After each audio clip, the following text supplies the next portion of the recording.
You might have just a sliver of that, though. It's hard to tell from here, but sure looks like you got a sliver of it. It does. And maybe enough to make it even if you really wanted to be froggy about it. But taking a page out of my advanced tactics course, I decided to do something else. I am going at this cut, full disclosure. Yeah. And I miss it, but why make it when you can chalk out of his way on every shot? Ugh, this is horrible. Tried to hold it. Do not hold anything. Even if you're on a 9-foot table, you dolt.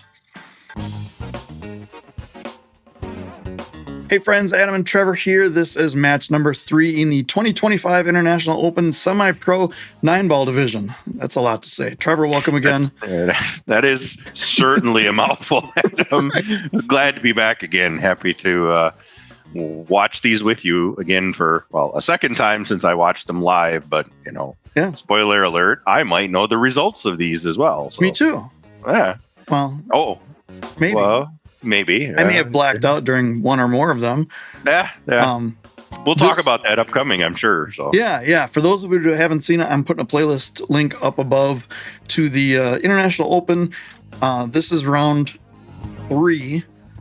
Spoiler alert coming up in 3, 2, 1. I won the first 2 rounds, so I am not eligible to get my buyback back if and when I use it. Spoiler alert, I do use it. Right? So, jeez. Yeah, without further ado, let's head over to the table. We'll talk about rules and all sorts of stuff as we go over there. Yeah, let's get the lag going. All right, we actually have a lag on camera. We got to... and you actually hit it before the ball got to the end rail. That a boy. So, I've noticed... Look at that lag. Oh, that's pretty good. I've noticed this with lags. I don't get down on the shot fast enough to be able to lag in time with my opponent. Yeah, that's why. What is it is it the UPL where they do 3-2-1 lag, and like you have the ref goes lag and you have to hit it within a second of him going lag, or it's considered a foul lag? Yeah, but he also gives you enough time to get down on the shots. Well, that's true, right. Whereas your opponents maybe won't do that. Yeah. Hi, my name's Adam. Good luck. You ready to lag? And the other guy's already shot. Yes. I've had people do that at APA. I'm like, whoa, time out here. Yeah. So Doug is a 588 Fargo at the time of this tournament. He did mention that he played it the year before. He is and apologies if this seems a little disjointed. Trevor and I actually tried to commentate on this the other day, and thank you to whatever video place, whatever server. Video. What am I trying to say? No, Adam. It's solar flares. That's solar flares screwed everything up. That's the de facto, and like if you haven't seen, there's another round of them coming as of today. I think today is the 9th of December. There's supposedly more rounds of it coming. So apparently the sun just hates us now and is trying to kill us all. So hey, yeah, I mean, why not? Sure. Right. But yeah, so anyways, this is round 3. I don't know where Doug was from, somewhere down south. Doug is a old school style player. Yes. Who does not mess around, does not take his time, and does the 0.3 seconds before he thinks and shoots, and everything turns out really well for him. Like, he didn't take any time at all on that safety. He just knew exactly what to do. Yep. Yeah, Doug is he's definitely seen a few tables and has his decision-making process well oiled. So for those of you who don't know and haven't seen these, this was November of 2025 down in St. Augustine, Florida at the World Golf Village Renaissance Resort, something like that. Sure. Yeah, exactly. It's 9-foot diamonds, 9-ball race to 7 alternate break. It is on the same tables that the pros are playing on. Right. In fact, just as we sit in here, we have pool royalty right here in Jerry Brysath. And yes, yeah, I've told this story to a number of people. Trevor, I know you've heard this almost word for word already, but I first met Jerry in 1991.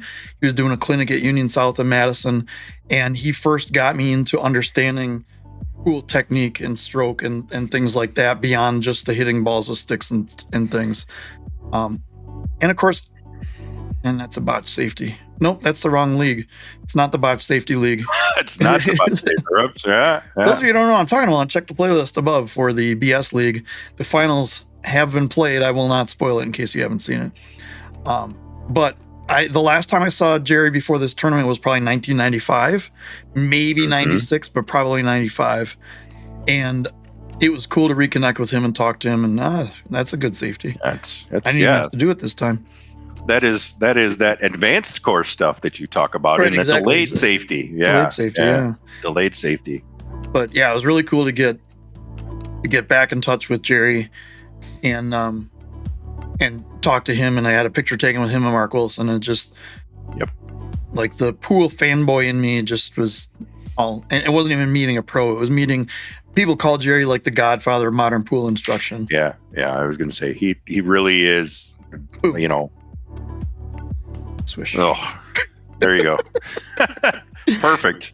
So I explained to my wife what he was doing with the whole measuring and and things like that. And I mean, I haven't seen people measure it like this. It's usually like this or with their cue. Now there, he did not want to make the 8. I think he was just playing the 4 into the 8 to stop it, and the cue ball like one rail down here.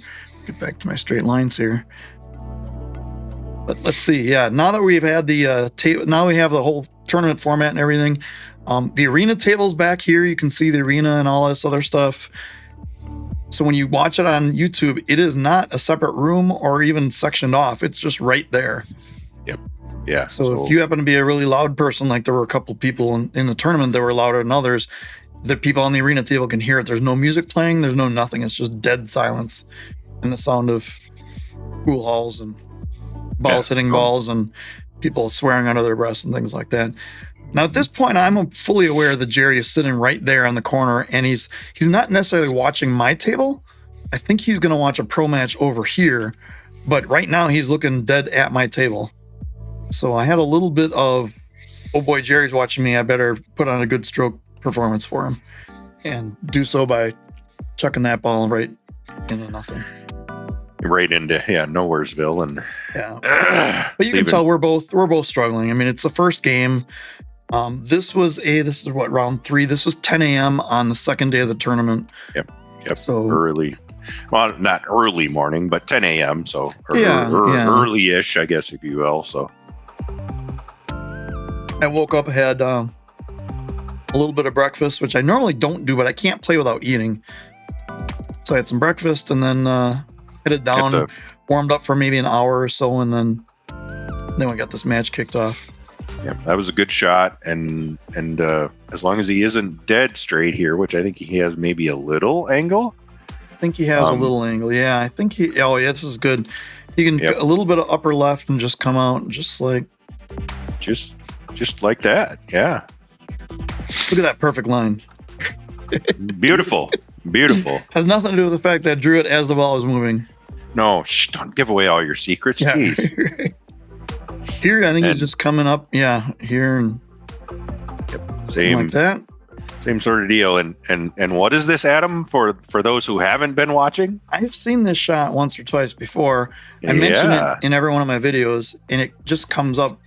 The 9-ball, to make more money balls, put the 9-ball where it's racked and shoot from all over the table. And Doug has done that as well. Doug is up 1-0. So this is alternate break. It is 9 on the spot and within a break box. There's a break box somewhere here and here, kind of. Yep. So basically the WNT rules 9-ball break, if you will. Yep. So, and Doug opening it up beautifully, but not dropping a ball. So, and this is the only real issue is getting a shot on the 2.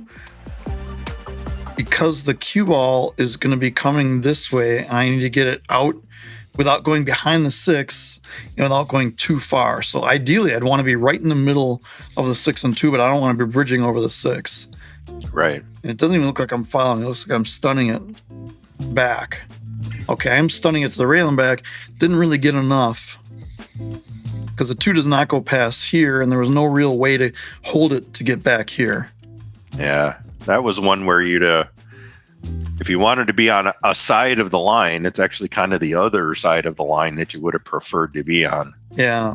Better to overrun it a little bit than underrun it here, because now you're going into the, you got to shoot the gap between the 4 and the 7, or figure out if you hit the 7 or the 4. Or, I think I'm just focusing on trying to pocket this ball. Yeah. And that worked out really well. As long as the 7 doesn't get tied up. Yeah, that worked out really well. I was just focusing on making it because I knew if I'm putting inside on it to avoid the scratch and avoid it coming down table here and just see what happens. Now, this is actually the 5 and this is the 4. Thank you, Aramith. Yeah, right. Because it's super easy to tell the color differences on TV. I'm focusing all on my stroke here. A little bit inside, a little fast on the transition, but this is going to work out really well. That was really well judged. Really well judged. I'm just going to follow this up and out. I need some sort of angle on the 5, but I don't want too much of an angle.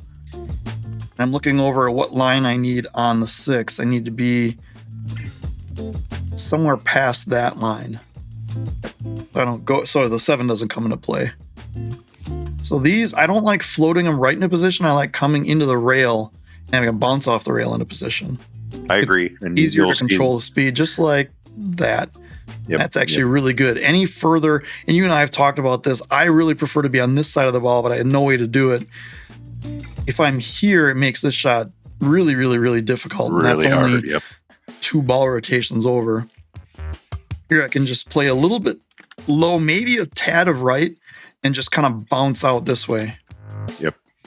And you don't have to super shove it hard or anything. You had enough angle to that you could put a comfortable pace stroke on that versus having to hit it harder if you were just a little bit flatter. So that really was kind of the perfect angle there. So every once in a while I get something right. You didn't get to be a 629 Fargo accidentally. You actually have to do stuff right every once in a while. Well, yeah, I suppose. So I'm playing this. I think I'm just going to the rail. I could have used a little more follow and less. Yep. What I didn't want to do is I didn't want to follow it and have it come way down here. But by doing this, I'm on the wrong side of it. Ideally, I wanted to be on this side. If anything, I really wanted to be kind of straight on. Yep. Because the stop shot in the 7 just is a perfect angle for the 8. So now I have to play this, avoid both the 8 and 9. I think I'm coming down this way and up, which seems dangerous. Okay, I'm totally avoiding the 9. I like that. Yep. I played that with a little bit of low, what was that? Low left? Left, yep. I'm a little high on the angle. I would have rather been more, or a little low on the angle. I would have rather been over here. Yep. But this certainly does work. I can play just straight top, come over 1, 2, somewhere for the 9. Maybe probably not that exact line. Got real close to the 9 ball. Yep, and that was something that I saw with the 8 being like a ball width below the 9. Straight top was cutting it close. Think about putting a little bit of right hand spin on that, maybe to just go up another ball to be a little more comfortable. But you're still good here. But I'll take it, and that is a take and run. My first of the match, even of the tournament. I had a break and run in there somewhere, but the first take and run. Almost got the 1 ball, and that's the idea with this break: is you want to cut it, have the 1 ball go in, and have the cue ball somehow get a shot in the 2. Now Doug sits there because he doesn't want to take this shot. Yeah. The 4 ball spoiled the party there at the end. So I think he put his hand up and just called push. I'm guessing that's what he's doing here. Yeah. Yep. I think that was a pretty fast decision. I mean, you'll find he makes his decisions pretty fast anyway, but I don't like to leave this much of the ball. Now, granted, anything else he would have to come out here and down, or even here and down. Yeah, this is, I would think at his level with that kind of a push, you're expecting to get the worst of it back every time. Yeah. Or you got to expect every time, and maybe 1 out of 10 you will get away with it a little bit, but yeah, I don't think that's necessarily a push that I would try and sell. I was trying to get the 1 behind the 4. I think I left a shot here. Yep, and this is the 1 out of 10 times. Sorry, Adam, you messed it up. Oh yeah. No, that's. I had to avoid the 6. I had to avoid the scratch. I had to avoid the 3. There's a lot of things going on in that shot, and I probably tried too much. Yeah. Yep. Maybe should have focused on getting the 4, the cue ball behind the 4. This certainly is going to work out for Doug. Maybe I should have focused on just getting the cue ball behind the 4 and ignoring the 1. I think that might have been a better shot. Yep.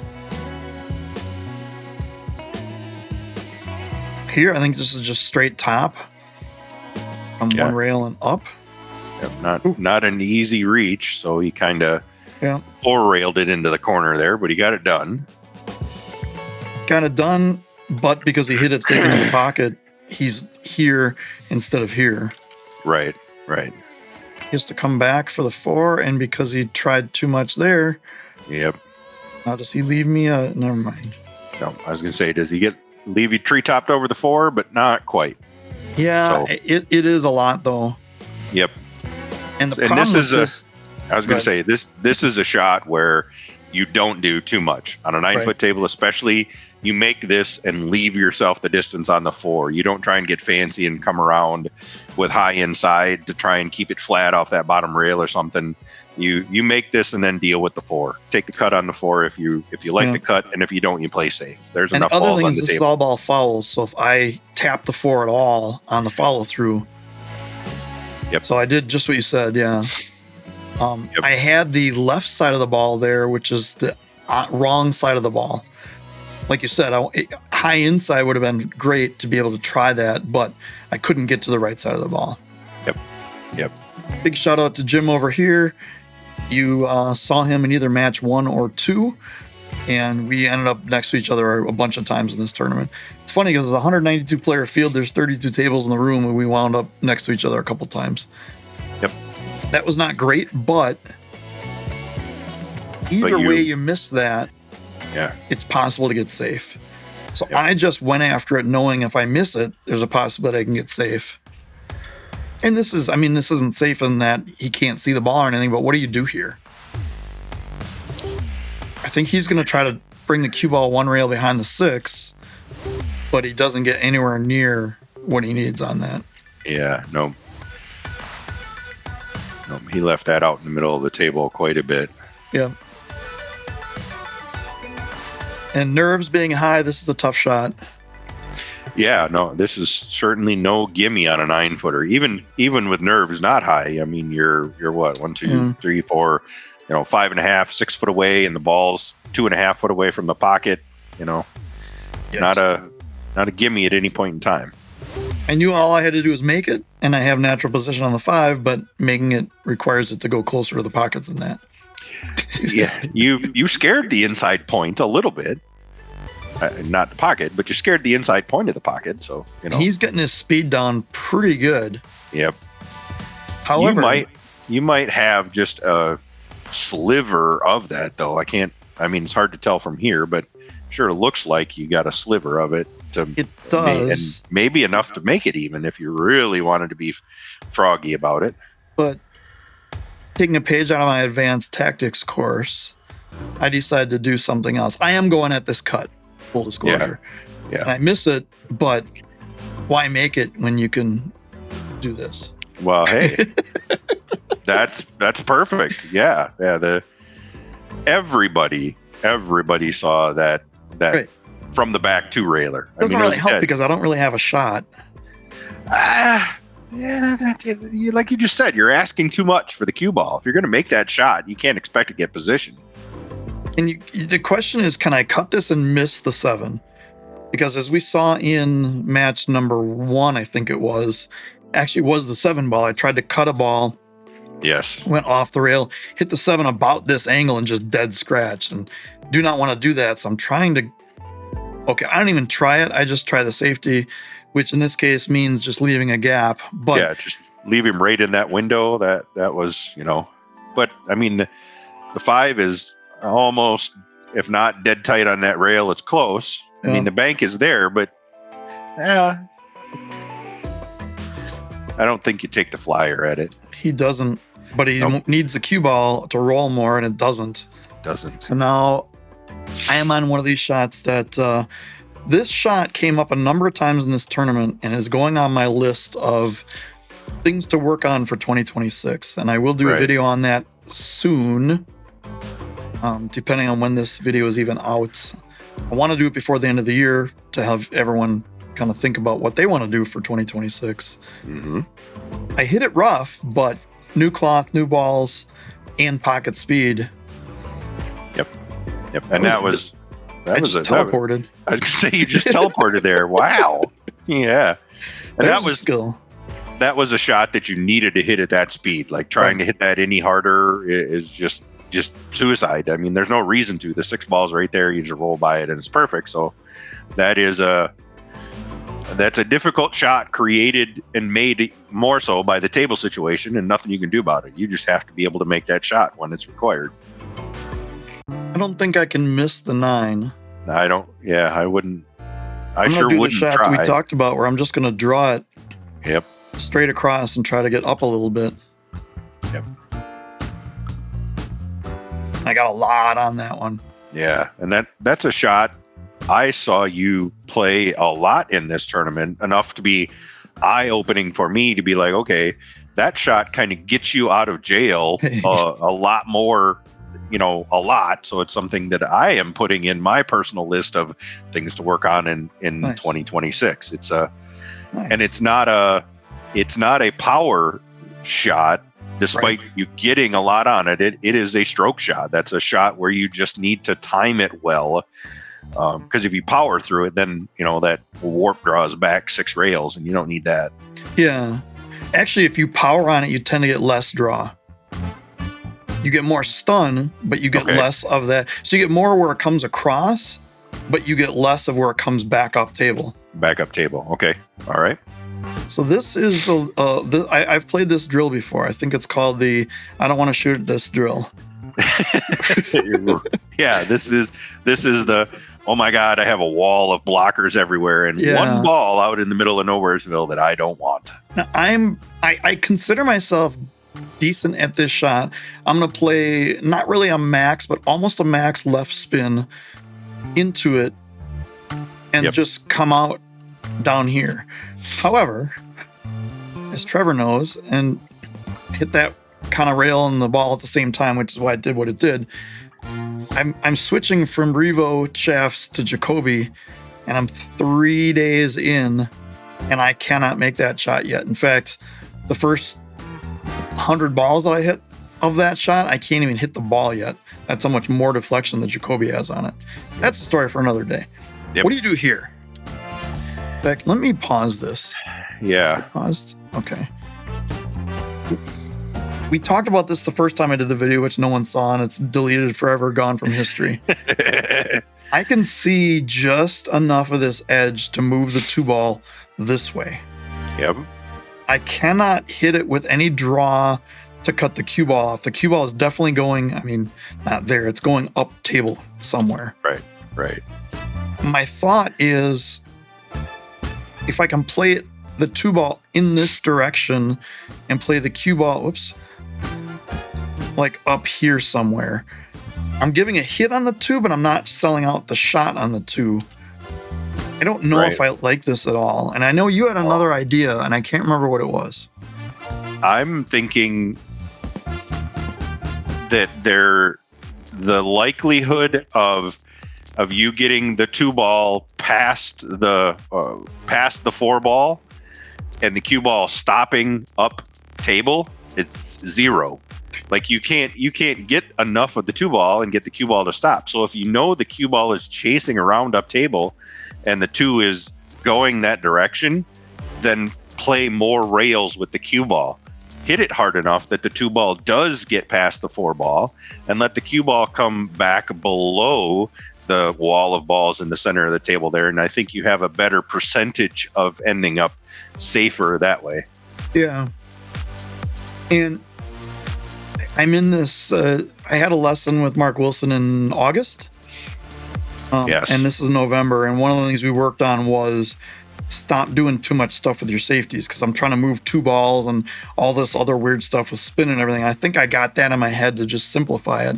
But probably if there's a wall of balls, why would I leave the cue ball up on top of it? So I did exactly what I thought, except the 2 ball didn't go anywhere near, because the 2 ball actually goes here. Yep. However,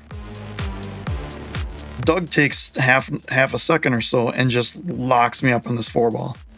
And I think he wanted to get me even further into here, but this is fine. Yep. I don't know what I'm going to do here. Yep. And he looked at that going, well, I can't get to the 3 ball from this 2 if I make it, so I'm not even going to try. And there would be too many people at an amateur level that I think would go, oh, cool, he left me a shot on the 2 ball. I have to make it. 100%. 100%. No, you don't. No, and in fact, this outcome is far better. Sure, you may hit it via a kick. I'm not exactly sure how. Right. And what fascinates me here is how little time he spent on it, but how every angle is blocked. Yes. Yeah. And even though he knows that, like, he didn't just, I'm just going to put him on the 4 and whatever. He knew all this was in the way. I'm looking at, how do I even get on this? I'm looking at like a 2 or 3 rail just to land on it. Yep. So I'm looking at like here, here, here, here, and hopefully don't sell out a shot. But I don't know how you, without playing this 100 times, I don't know how you even figure out what the angles are, much less get this to work. And I'm bridging right over the 4 ball. I have the left side of the ball, so that helps. I get really jabby at it and then just 2 rail scratch.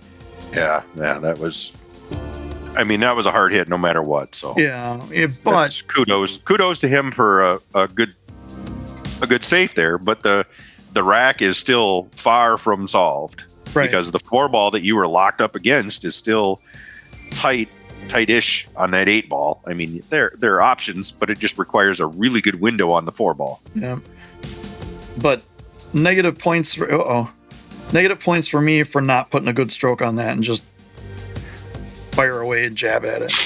Yep. Which we all do. And it's easy to do in that position where you're just like, I can't envision myself actually getting a hit on this ball. Okay, I'm just going to stand up and fire at it. Now, he got me good here again, and again, he got up 1 stroke and just perfect speed on both balls. Yeah. This is a jump shot, though. I mean, I think this is a jump shot you have to be comfortable with, and your reward for making it is fairly high, because the 4 ball is handy right there too. Yeah. I was looking at this earlier. I don't know what angle I would need to make to be able to make the 4. I don't know if it's makeable with the 8 here, like down here. Yeah. Yep. So the hit here is more for survival than anything. But there are ways, if I'm out here, I can play one of these nifty, 4 ball around and leave the cue ball there or something. Yep. But yeah, here, this is a hit for survival. Fairly confident I can get over these balls. Fairly confident I won't scratch. Or not scratch, but jump the ball off the table.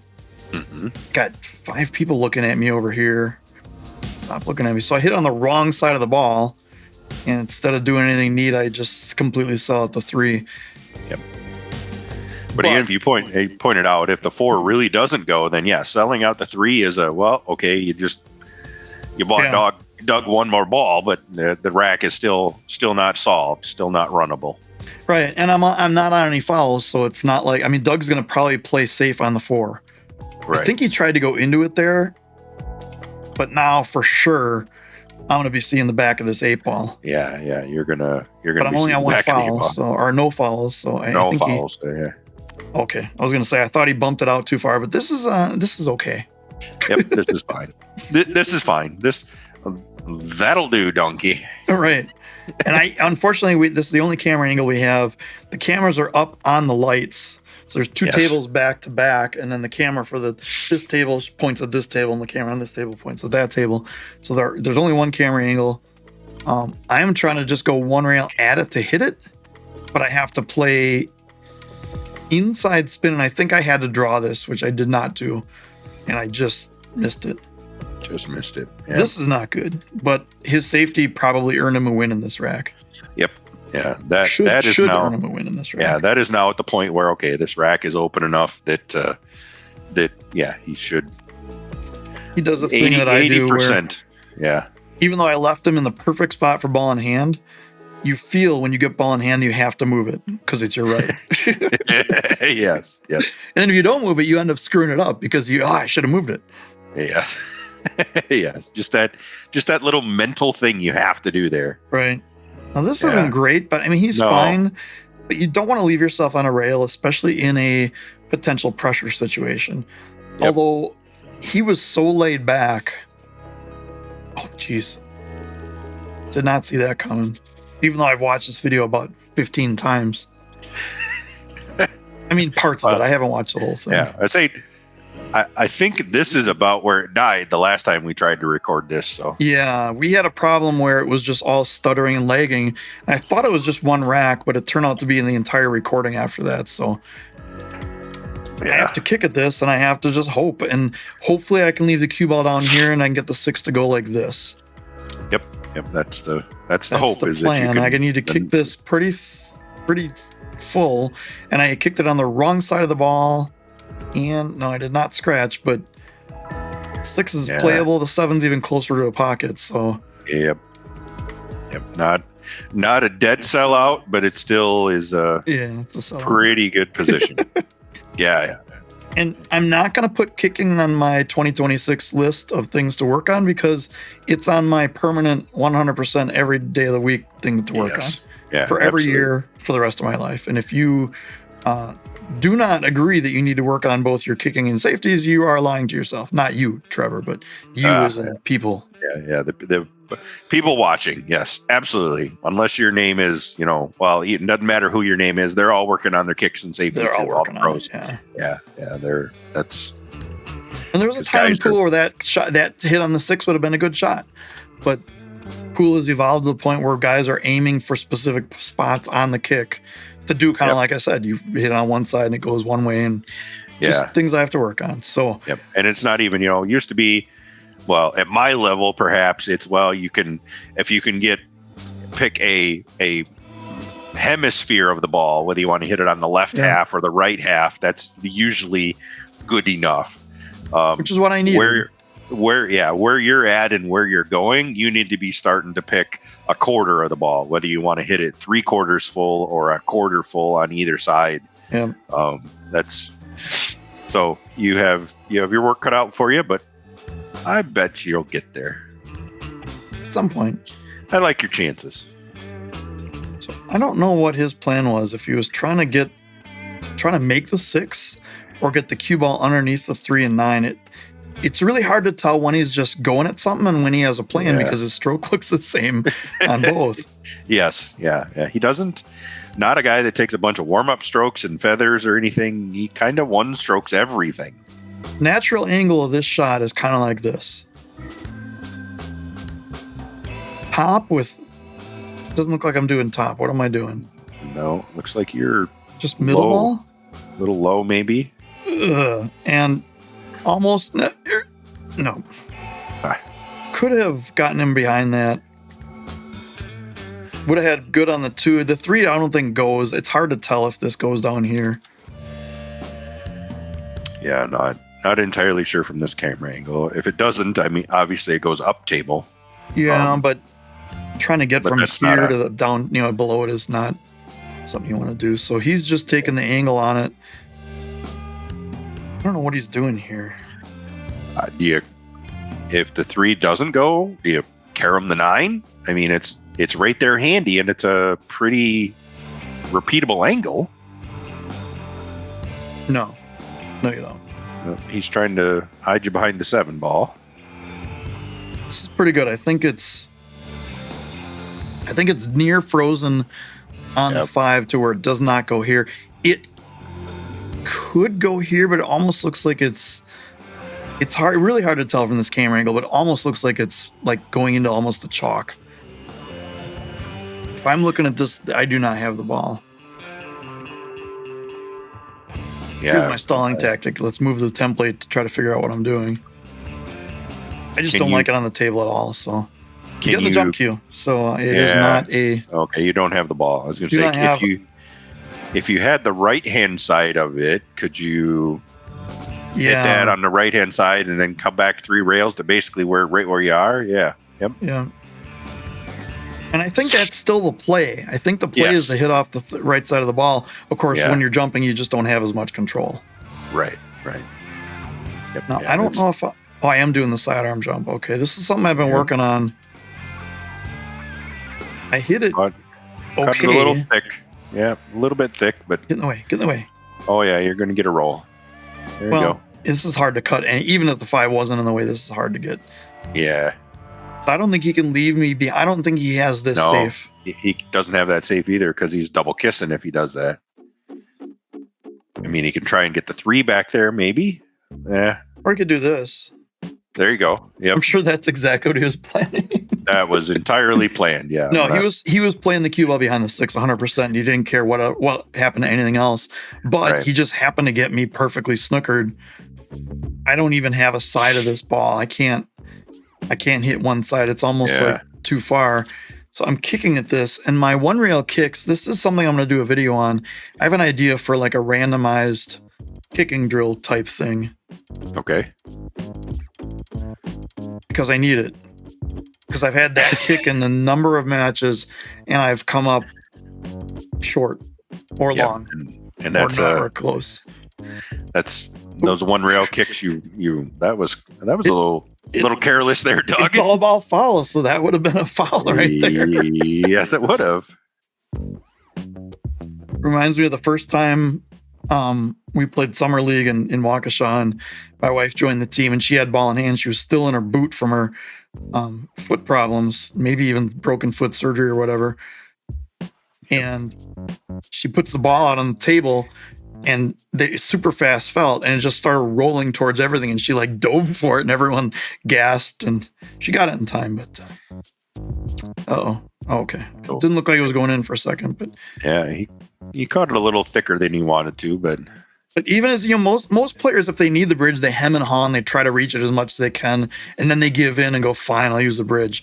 He just immediately knew, without even measuring it out, he knew he needed the bridge, and he just reached on and grabbed it, no problem. Yep. Definitely comfortable on a 9-footer. Yeah. Oh yeah. Yeah, you can tell. I mean, he's and I know Fargo is not supposed to take table condition or table size into account. Ooh. Did not see that coming, but I know a 588 on a 9-foot table is going to be overall better than a 588 on a 6-foot, on just a 7-foot table. 1000%, yes. Do I have this ball? I don't know if I have the whole ball. Hopefully I got that. Hopefully I got that for you, so it was muted. Yeah, no, I didn't hear anything. Yeah, I do not have this ball, so I'm going to try crossing this. Cross bank it over here and play the cue ball 1 rail up towards the top. Or 2 rails up to, that did not work. Oh wait, maybe it did. You might get away with it. I got away with it, big time. You did get away with it, yep. So I had to play inside to avoid the double kiss. Yep. I did not expect the 7 to hit the 9. I expected the 7 to go kind of like this and down here. Now we talked about the standard safety of, is it gonna get the 9 ball? No. Look at this. He's pretty good. We're talking about the standard safety of like this. Let's say the 8 wasn't there, and let's say the 9 was over here. You kind of go 1 rail, 2 rails off the back of the 9. The other standard safety in rotation is that cross bank safety that comes up a lot. Yep. Much harder to control. Yep. Yeah, what am I trying to do here? Not this. No, you got it too thin. You were trying to catch it awful thick and still hold the cue ball behind the 9. Right. Thick at soft speed, and you caught the 7 too thin and it popped out. So, yep. But I liked what you were trying. I think that was the right shot. It just is hard. That's just a hard shot to execute on a 9-foot table at that distance. So, he got funny here. He did. I think you can draw it maybe a touch of inside and kill it all. Yeah, just like this. Yep. I don't even know if he used inside or just straight draw.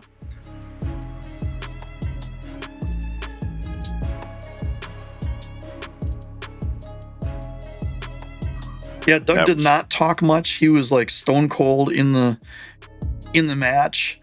Yep. And for me, it was kind of a lot more pressure than I'm used to. But I ran into him 5 or 6 times after this match, and super friendly, super personable. He has this persona on him on the table, and it's almost like I don't want to use the word lazy, but laid back, calm, cool, collected type.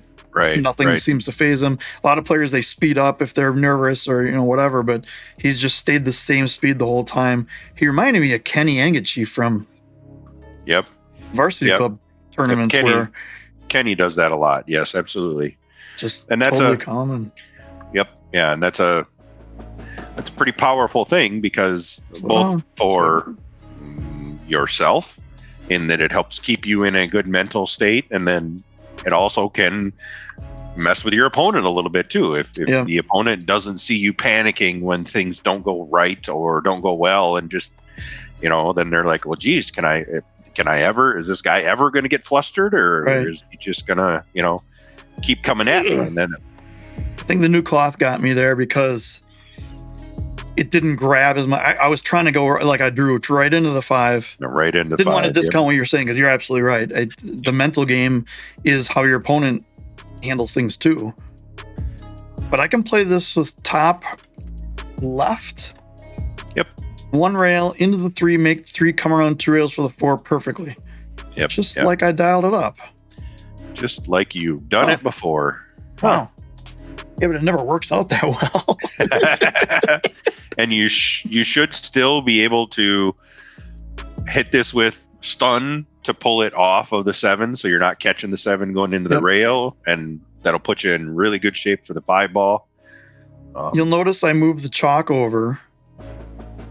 It never used to bother me, because when we grew up playing pool, it was 5 or 6 pieces of master chalk on the table, all around the table. Yes. And you had one for every rail, and it seemed like, oh boy. Oh. Maybe I couldn't hold it for there, or maybe I didn't want to. Maybe I just decided to crush it. But I saw, and it never bothered me. It being in my line of sight, being on the rail, it never bothered me at all. I never used it for aiming. I never, it was a piece of chalk on the rail. When you needed one, you grabbed one. And usually by the time I was done shooting, I'd gather them all up, and I have like 4 in a big cluster somewhere. Until I saw one of Shane Van Boning's first U.S. Open wins, 2007 or 2008. And I saw him move the chalk out of his way on every shot. Ugh, this is horrible. Tried to hold it. Do not hold anything. Even if you're on a 9-foot table, you dolt. But yeah, I saw Shane moving the chalk around, because they were still in that phase where there was no 1 chalk per player type thing like there is now. Right. And he just kept moving. I thought Doug was going to walk right into that guy.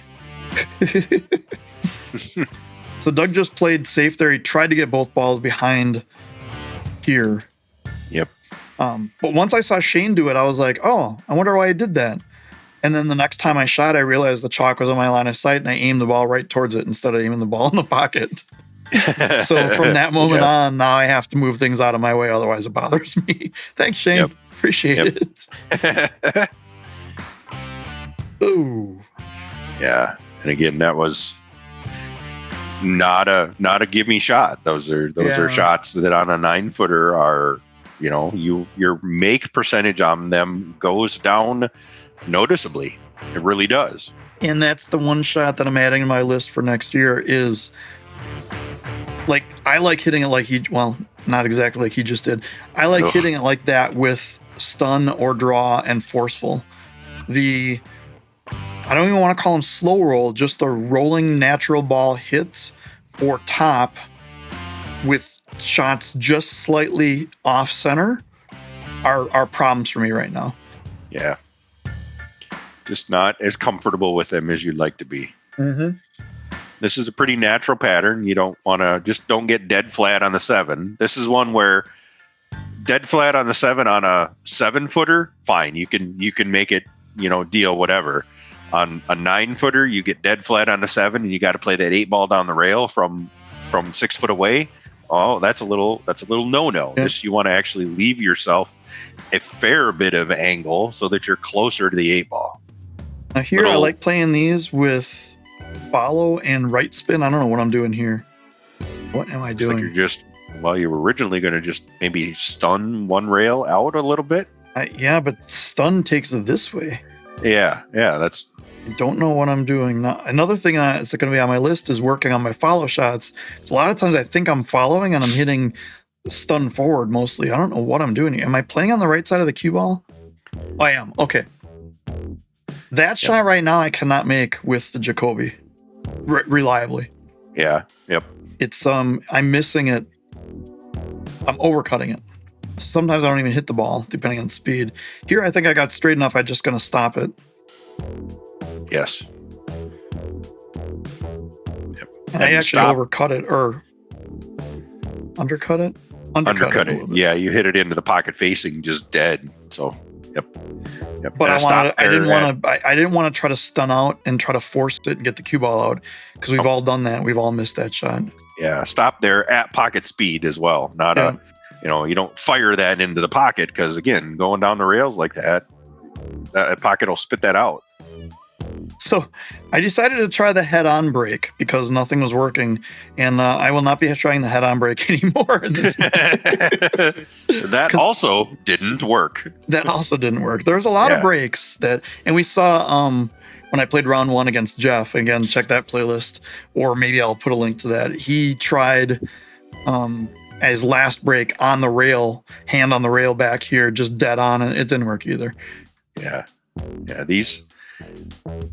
The way the breaks changed over the course of this tournament was eye-opening for me and watching it. Like when you go from the first day where you're actually making the wing ball, which is not supposed to go on a 9-ball on the spot break at all, and it's just going dead in to, spoiler alert, later on, all of a sudden the 1 ball starts cutting into the side and everything starts going perfectly. Right. And it didn't do this. It went like a really bad heart EKG. Yes. Yeah. It was weird. It changed between matches. It changed between days, and it changed within the match. Yes. Sometimes. Yep. And it brings a little light to the, you always hear commentators for the professional matches talking about the pros are, constantly breaking and what they're doing is they're figuring out the break as it changes throughout the day and from day to day, not because they need to get better at breaking, but because the tables change that much. Right. They need to get better at adjusting as fast as they can. Right.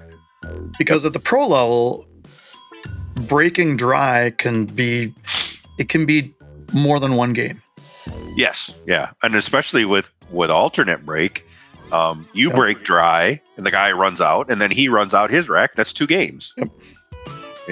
And all of a sudden it can turn into 4 games if you break the second one dry. I was going to say, and then you're up to break again. You haven't done anything and now you got to figure it out. Yes. You have exactly 1 shot to do it. Yep. Yeah. So, that's one of those cases where alternate break can also be more penalizing than winter break. Although winter break, if you're up against a monster player and you break dry, you could knock it back to the table. Yeah. You could sit down and not get up again once, period. Yeah. That absolutely happens too. So I'm torn on whether I like alternate or winter break. I don't know. I like seeing the packages put together, but I think alternate break has made more close matches. Now, I know I've heard Pat Fleming has done a study on this, and it comes out to about even as far as who wins what, how often. But I think that's even at the professional level. Yeah. I don't think that applies to amateur players under 650, really. But amateur players also aren't putting packages together like that, so I think it may be the same and just maybe breaking and running. Now, what am I doing here? I don't really have a great angle on this 5. I tried to stun forward to get a more straight on angle. Am I coming above the 6? Yeah, I'm coming above the 6, but I went too far. You're not horrible, but it isn't great. Yeah. I can bring the cue ball out like this. Yep. But yeah, so the brake thing is interesting. I know. What's going on here? What the heck is this? I see the. Okay, well, hopefully that's a one-time thing. Yes. That was in the video. That's not in our stream or our recording. That's in the. Yeah. I got the perfect cue ball. Do I leave him a shot? Yep. And that's the kind of shot where you needed to draw that across and hold it. So if anybody, even the pros, if you miss that shot, you're going to miss it thick. You're going to miss it thick to the pocket because you're thinking, I got to draw this across. And I point that out because I've had it pointed out to me, and after that, now I can't unsee it. Like every time I miss, I missed it thick to the pocket. And so then that gets into this question of, do you pre-adjust for that? Do you look at it and go, God, I have such a tendency to miss this thick to the pocket? Do you try and overcut it a tiny little bit? The problem is, if you hit this on that angle, if you hit this rail at all, it almost never goes in. Almost never goes, yep. Because it bounces out this way as opposed to sliding down the rail. That's like something where, at least what I am going to attempt is be cognizant of the fact actively that, okay, this is a shot that you tend to undercut. So check your aim a third time while you're down on the ball and doing your tip and your aim.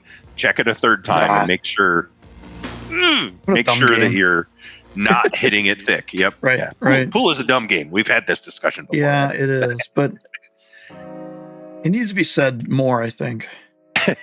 Yes. But now, a bunch of guys are watching. I think they're watching Doug specifically. They're certainly not there for me because I don't know any of them. Yeah. He got really good on this. He did. Finally get the 6 ball off the table. Yep. Yeah, he's in pretty good shape here. Yeah, that was really good speed. He's definitely got the speed figured out. You just dribble this into the pocket and then you'll end up straight in on the 9 ball. Once again, we'll look where the 9 ball is. Indeed. Now he has a great angle on it. He's not off. Yeah. This is going to go in. Yep.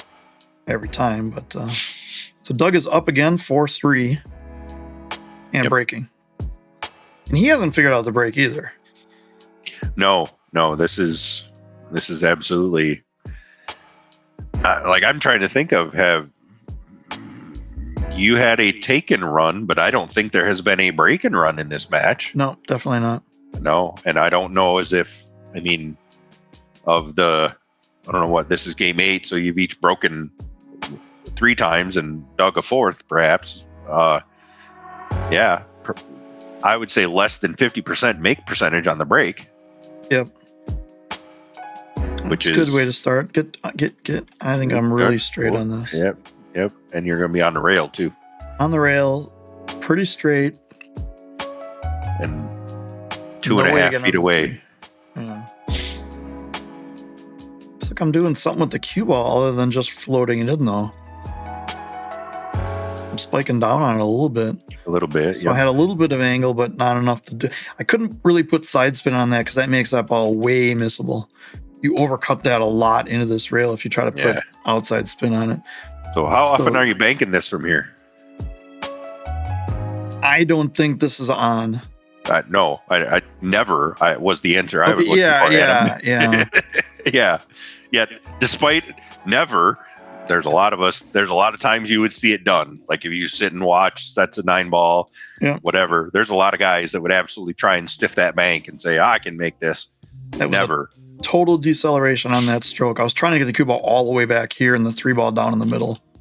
I didn't leave him a shot. He had to go for the combo. Almost got the 2-railer. Trying to make something happen. And leaving me a ball, leaving me part of the ball. He left me part of the ball. This is that bank. This is the cross bank safety we were talking about. Yep.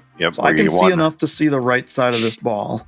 Yep. So I'm going to play the 3 ball and try to get it here or here and here, depending on the angle I have on the ball. Here, I think I can just do it 1 rail, and the cue ball down here is essentially what I'm going after. Yep. However, perfect 3 ball, even better cue ball, because I just pegged just the edge of the 8 there. Tag the edge of the 7, bump or the it edge down. of the 7 to get behind the 8, yeah. Yep. Now, ideally, I would want the 3-ball a little higher up, so hit it a little thicker to have it go more here and here, and that gets the cue ball moving more in between there and get it down here. And I don't have to get a snooker safety there, just distance on both end rails is good, especially with no balls around to safe on. Yep, and you managed to cut enough into the two-railer here is not just dead at it. He had to try and manipulate the cue ball a little bit to get it there, and unfortunately he wasn't able to. So safety paid off. Well done. He gives the table a nice death stare, and right. How now dare it's my you? job to get out here is really what has to happen. Yeah, that's really what has to happen here. You have to get out. It's funny, he has this one of those talc powder pack pouches. Yep.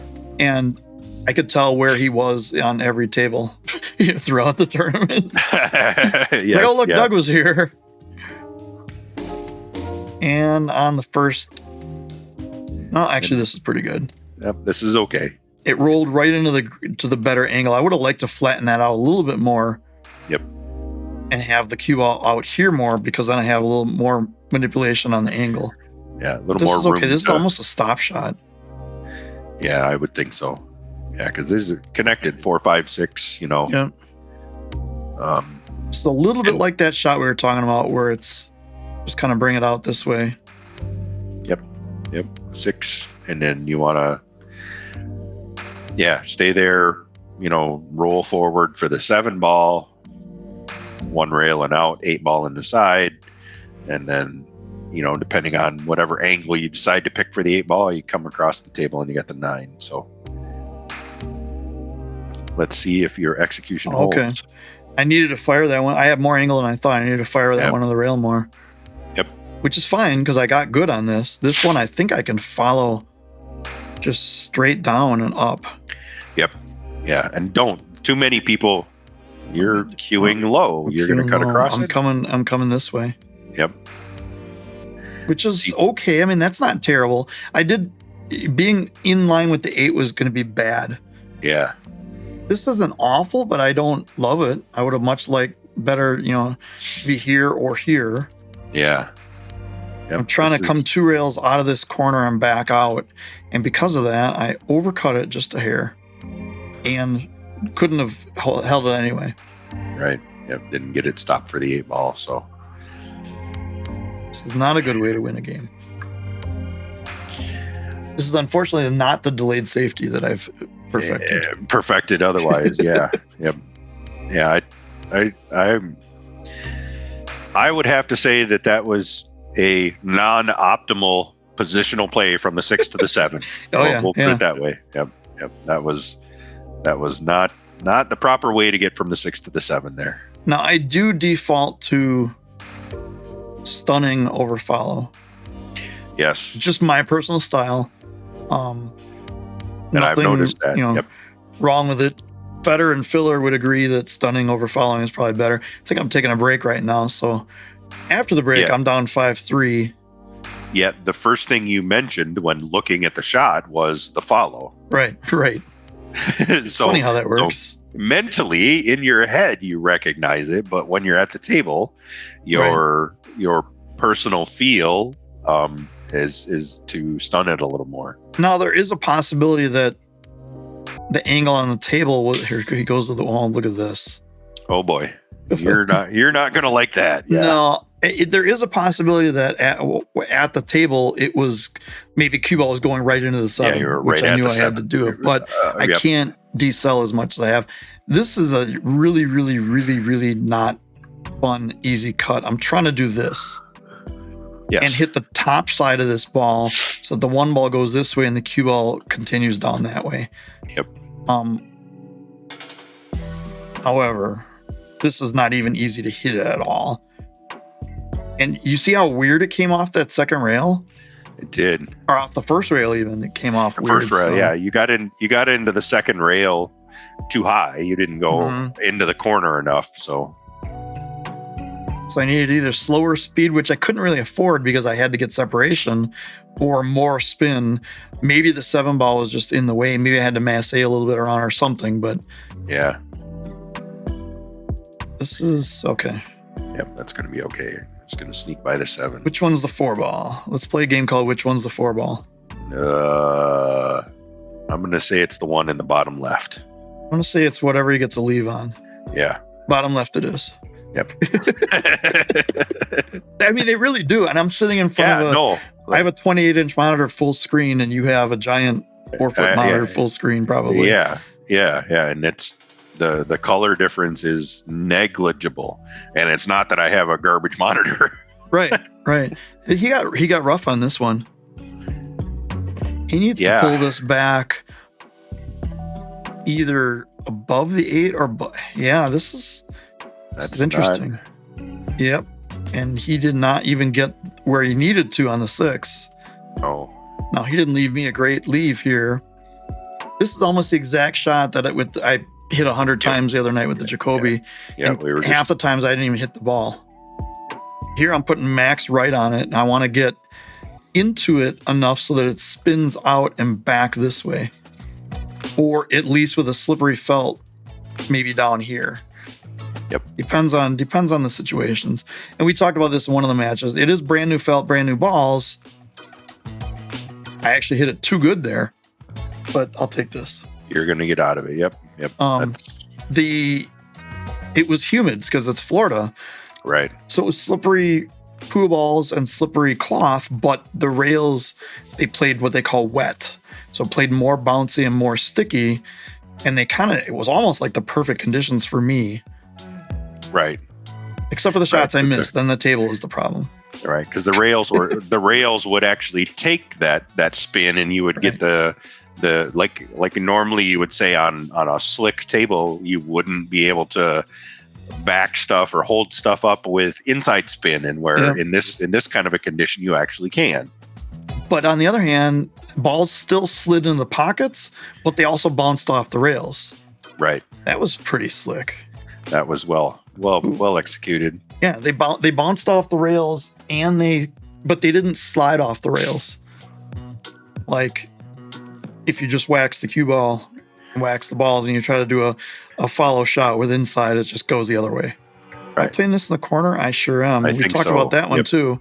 Yep, absolutely. That's a shot that goes to the corner all day. May not be dead yet. Yep. Notice I'm taking my time. See the link above for my shooting system. Yeah, there why you go. I do that. Yep, absolutely. Every ball counts there. You have to not take it for granted. 8-ball, or 9-ball, I mean, but yeah, he is getting this like wall of balls here. Yeah. They're on more of a diagonal now, but his break is obviously he's not trying that because no one would want this on purpose. But no, I mean, he ended up getting the 1 ball to come to the corner up by him, which is he hit it more like the 10-ball break where the 1 ball goes up to the corner. Yeah. Almost got the 9 in. Break and run here would be huge for him and his momentum. Yeah. Because I gained a little bit of momentum by winning that game. I guess I'm not sure why he wouldn't have come forward a little further with that. Because now he has this easy 4-9 combo. Yeah, right? Perfect. I think he's just... Okay, so that was a little bit of a two-way shot for him. He was going at it, but he was trying to leave the cue ball behind here. Yeah. Yep. But if I can make this 4 and I don't want to use the term hold it, but not have the cue ball go too far. How about that? Right. Like on a 7 table, you would never try to hold this for the 5 on the side. No. On a 9, I think you can get away with it and just come out. Come out this way. Definitely requires a deft touch, though. I just didn't. I decided not to even try. Yep.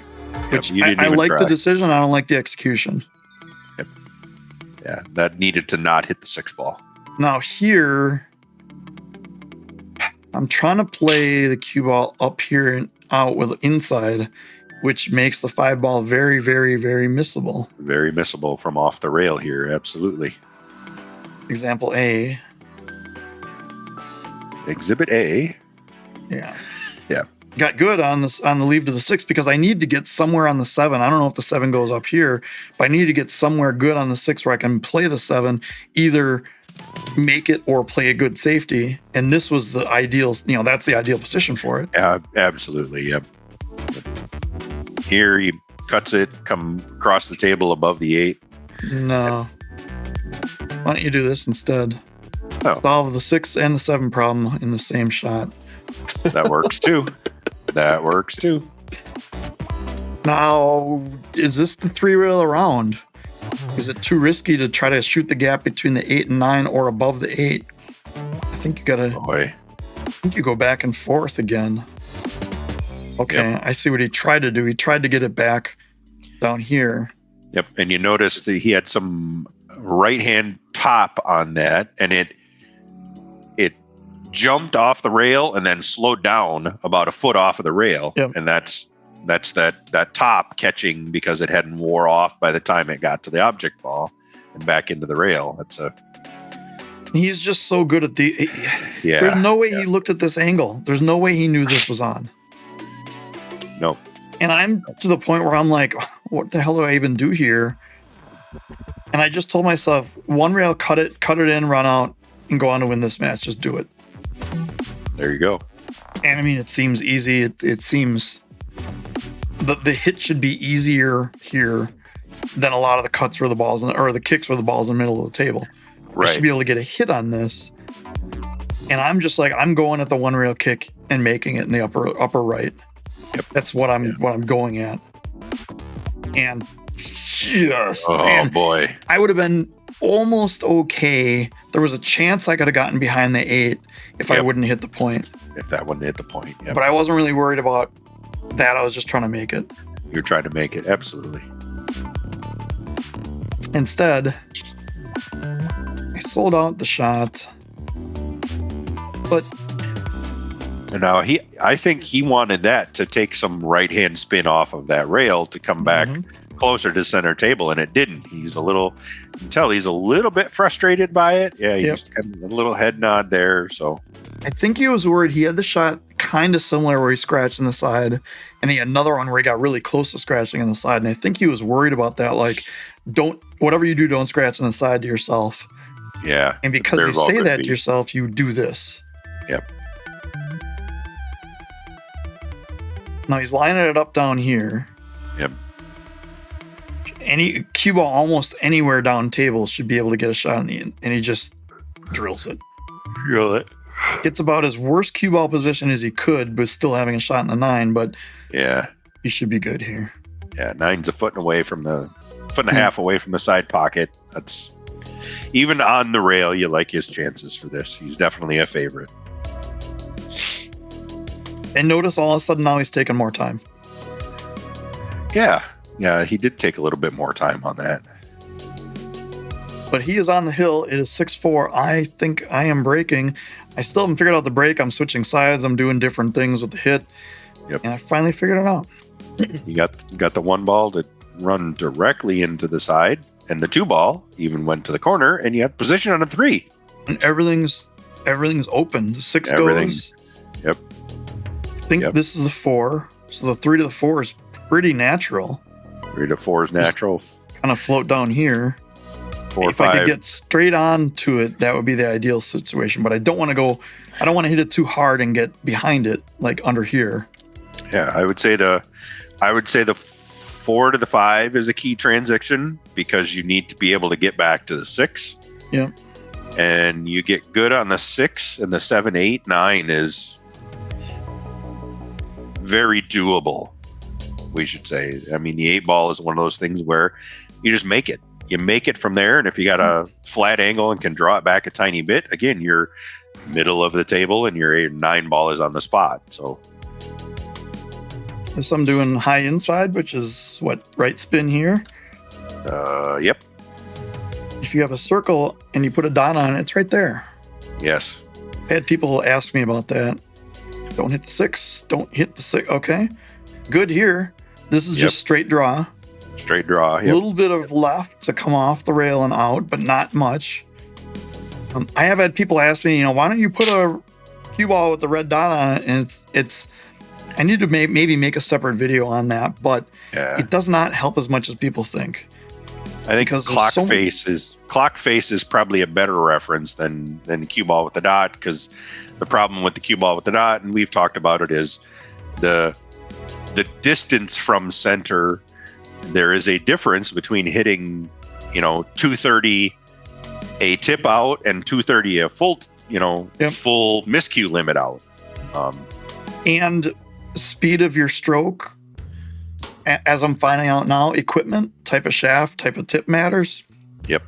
I can't if you're trying to make the shots like the pros by following a cue ball with a dot on it, you're going to be very disappointed.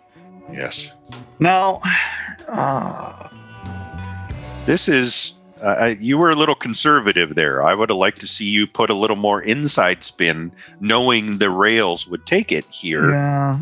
I think you got a fair bit of angle here. I don't think you want quite this much angle. I think what happened was he's on the hill. Yep. I've been a little iffy in a lot of my shots, especially that, like the 5 ball that was out here that I tried to play here with inside. Yep. I was kind of on the rail a little bit, a little bit.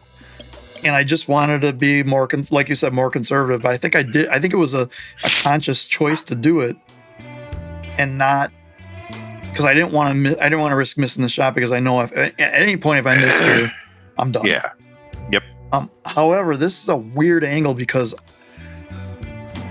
I don't think I can draw off this and get back here. I think it's going much higher.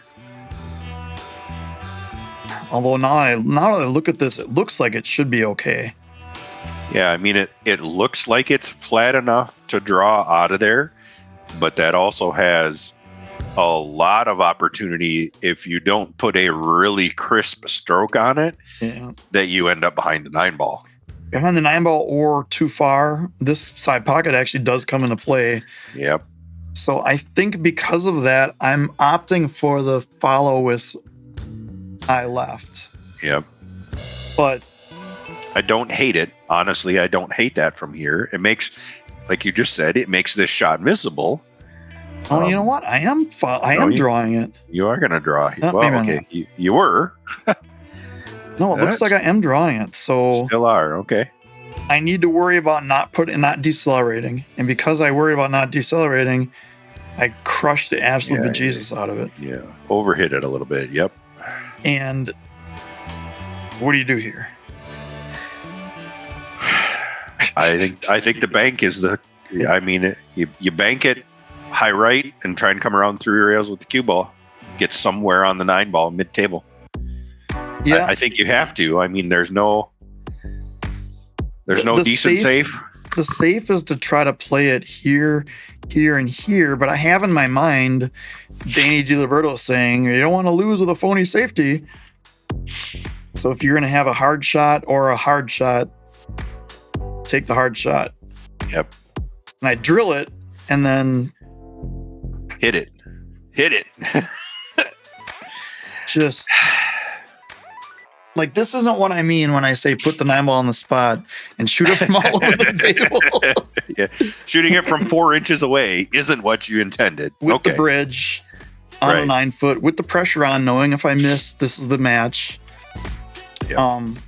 Now, you don't have to worry about this scratching. You just a little bit above center, roll it. It's not a scratch shot, so that's out of your mind instantly. This is really just bear down and make it, but it's still not easy.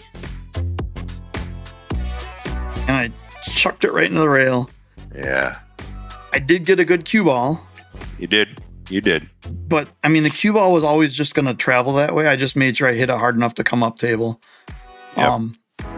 But that was never in the plan. Yeah, you don't want to give him this opportunity for the match. He's thinking opportunity grabbed. So Doug wins this match 7-4. I'll go back over to this view. What that means is I am not out. I am just down. I go to the tournament desk. I give them a $50 bill. They write my name down. I'm back into the draw. The way this format works is it's a single elimination with a buyback. So every round is a redraw. Yep. And that way they don't have to worry about buys. There is a maximum of one buy, one person with a buy per round. Right. And because as long as there's an even number, they have an even number of matches.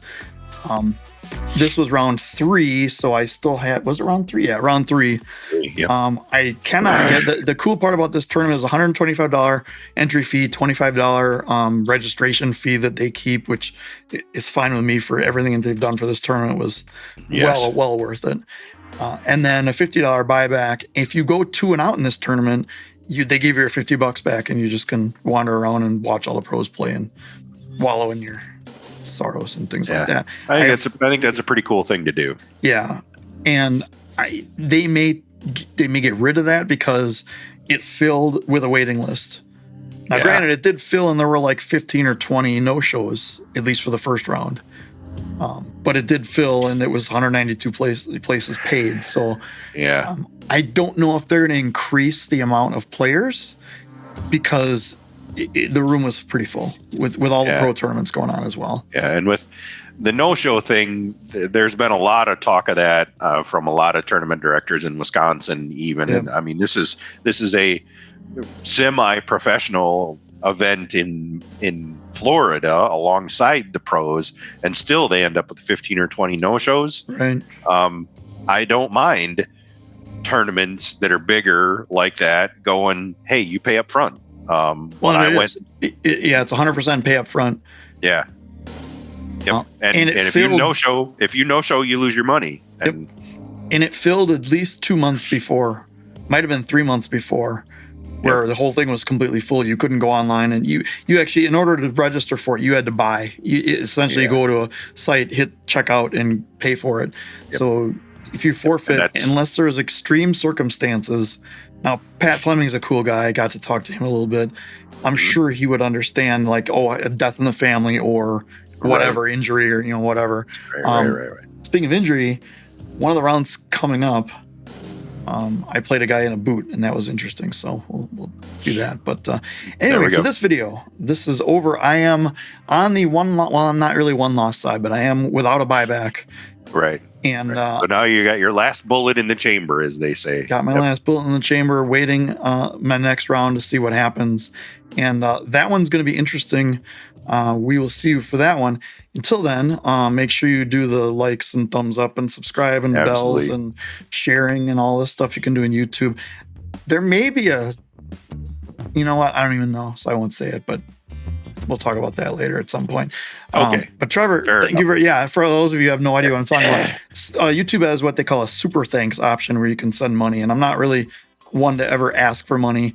If it's there, you want to use it, great. If it's not there, you have no idea what I'm talking about, great. If it's not there and I don't know how to enable it, I probably won't, but we'll see. We'll see what happens. At this point, if you appreciate what we do, hit that like button, subscribe, leave us a comment, tell us so. It's always nice to hear that. Adam and I both check the comments, read the comments, and appreciate everybody. So thank you all. Actually, second, so subscribing first, liking second, that really gets the video out into the algorithm in front of other people. Commenting is more my selfish thing. I like to hear what you guys have to say. Yeah. And whether it's good or bad, I mean, you can roast me.